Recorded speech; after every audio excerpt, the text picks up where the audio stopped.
Amigas, amigos, bienvenidos una vez más a este canal de Arte por Arte y a la serie que ya sabéis que denominamos como Arte y Cultura Antiguas en Sudamérica, particularmente en el área intermedia, es decir, Colombia, Ecuador, Perú aproximadamente, también áreas, dependiendo de los autores, pues del Caribe. Y llegamos a nuestro programa número 7, que vamos a centrar de manera exclusiva en los incas. Como siempre, además de daros la bienvenida, saludar vuestros comentarios, que siempre son positivos, y bueno, pues dadle like si os interesa la información, suscribiros al canal para tener esta información siempre pues en su debido momento y a disposición vuestra. Y sin más dilaciones, pues pasamos ya directamente a este séptimo programa que, como os decía, pues se refiere a los incas. Bien, tras una primera fase regional, se llega con Pachacútec a una época de conquistas o etapa imperial inca. El territorio, como seguramente sabréis, se dividía en cuatro porciones administrativas o suyus: Chincha, Coya, Conti y Antisuyu, teniendo como centro fundamental Cusco. Cada suyu se dividía en huamanis o provincias, y estos a su vez en sayas o sectores.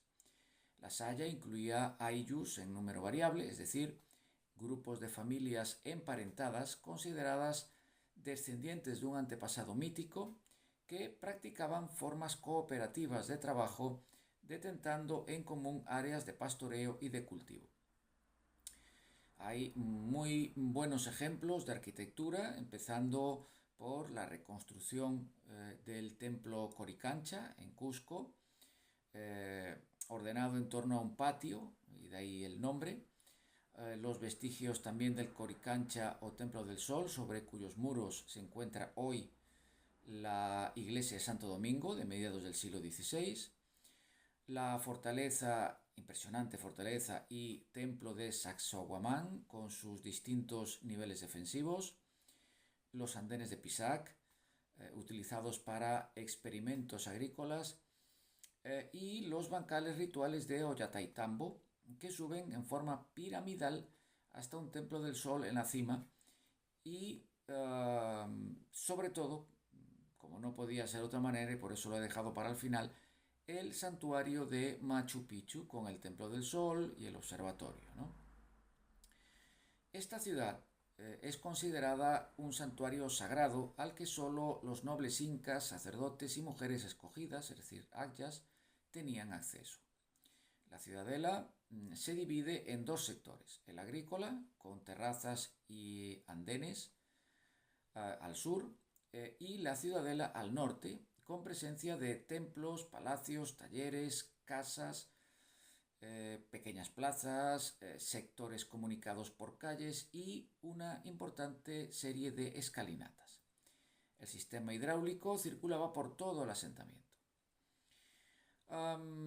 Tenemos más ejemplos arquitectónicos, simplemente se pueden mencionar porque si nos dedicamos a trabajarlos un poco en profundidad, pues el programa nos dura demasiado tiempo, ¿no? Entonces, otros ejemplos pues serían la vista de Tambo Colorado, por ejemplo, en Pisco, construido con adobes y con las típicas puertas, ventanas y nichos trapezoidales incas, así como, por ejemplo, el Templo del Sol de Vilcashuamán, en Ayacucho, en cuya cima se encontraba el trono del Inca o Ushno, y que muestra también la típica puerta de doble jamba. Otro recinto que también es clave y que, bueno, necesariamente tenemos que dedicarle unos breves segundos, un minuto, es el santuario de Pachacamac. Fue una zona de peregrinaje de gran vigencia debido a que Pachacamac era el señor de los temblores y un poderoso oráculo que predecía el futuro de los gobernantes y los dignatarios.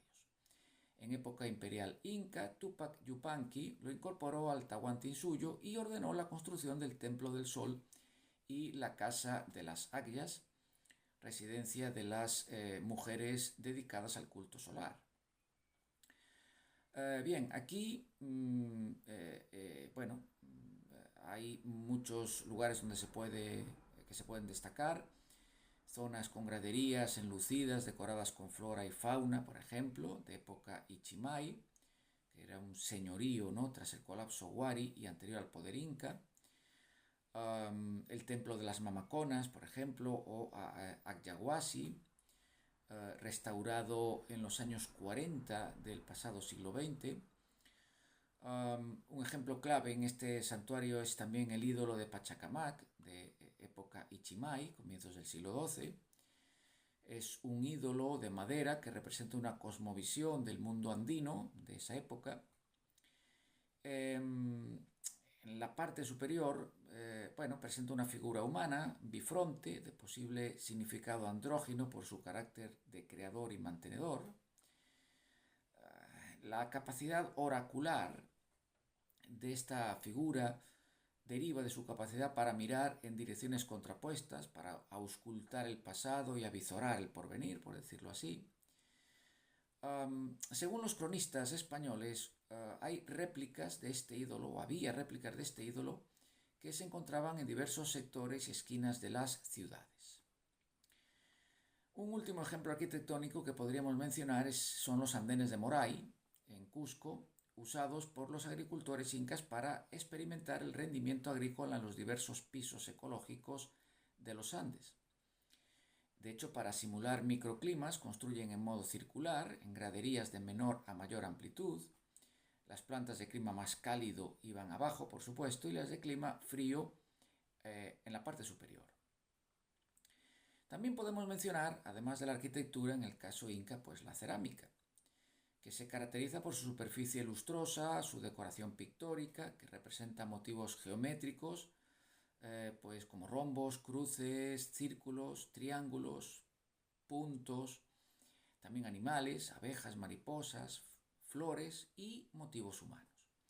La forma más representativa es el urdu o aríbalo, un cántaro de base cónica y cuello angosto, aunque también son frecuentes los vasos y los cántaros de gran tamaño, así como las ollas.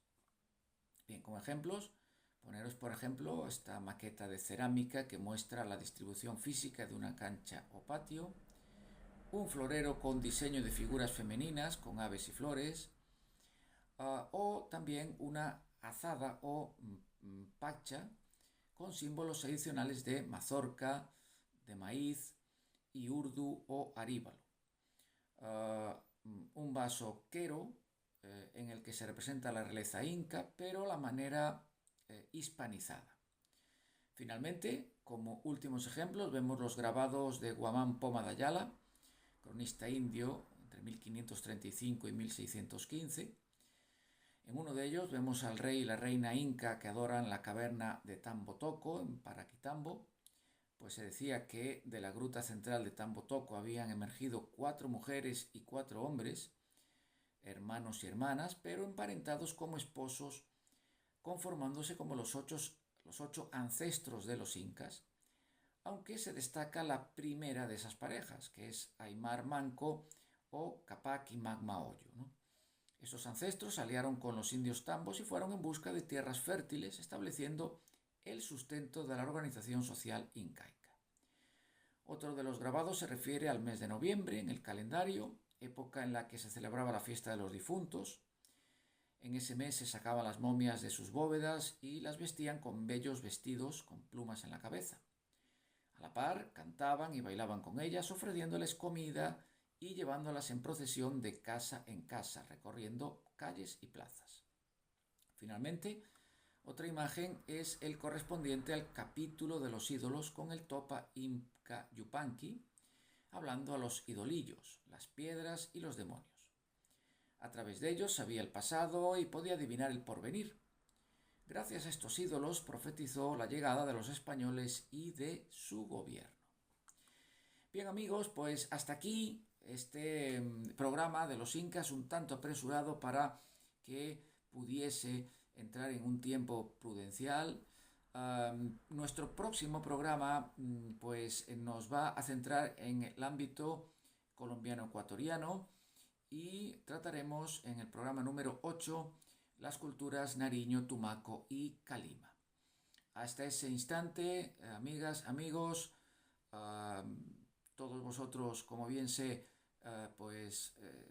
ansiosos de sabiduría y de arte, que tengáis unas muy buenas semanas, salud a conservarse y un muy cordial saludo.